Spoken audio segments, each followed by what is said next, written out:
രാത്രി 12 മണിയായപ്പോഴത്തേക്ക് ഞങ്ങളെ പിന്നെയും വിളിച്ചിട്ട് അറിയും കുഞ്ഞിന് ശ്വാസം മുട്ടൽ പോലെ ഉണ്ടായി. അപ്പം പെട്ടെന്ന് പിന്നെയും വെന്റിലേറ്ററിലോട്ട് മാറ്റിയിട്ടുണ്ടെന്ന് പറഞ്ഞു. ഇത്ര നേരമായിട്ട് അവൾ വെന്റിലേറ്ററിൽ തന്നെയാണ്. കുഞ്ഞിന് സ്വന്തമായിട്ട് ശ്വാസം എടുക്കാൻ പറ്റുന്നില്ലെന്ന് അവർ പറയുന്നത്. ഇപ്പോഴത്തെ 40 ലക്ഷം രൂപയായിട്ടുണ്ട് ബില്ല്. ഞങ്ങളുടെ കയ്യിൽ അടയ്ക്കാൻ യാതൊരു നിവർത്തിയില്ല. കുഞ്ഞിൻ്റെ അച്ഛനാണ് കുഞ്ഞിന് കരൾ കൊടുത്തിരിക്കുന്നത്. എന്ത് ചെയ്യണമെന്ന് ഞങ്ങൾക്ക് തന്നെ അറിയത്തില്ല. ഇതുവരെ ഞങ്ങൾ 20 ലക്ഷം രൂപയെ അടച്ചിട്ടുള്ളൂ.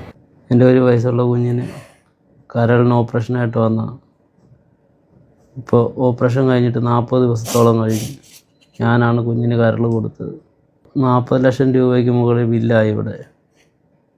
ഞങ്ങളുടെ കയ്യിലുണ്ടായിരുന്ന 20 ലക്ഷം രൂപയോളം ഞങ്ങൾ അടച്ചു. ഇപ്പോൾ കുഞ്ഞിനല്ലാതെ തന്നെ വേറെ 4 ഓപ്പറേഷനും കൂടെ ചെയ്യേണ്ട ഒരു അവസ്ഥ വന്നു. ബാക്കി പൈസ അടയ്ക്കാനുള്ള ഒരു നിവൃത്തി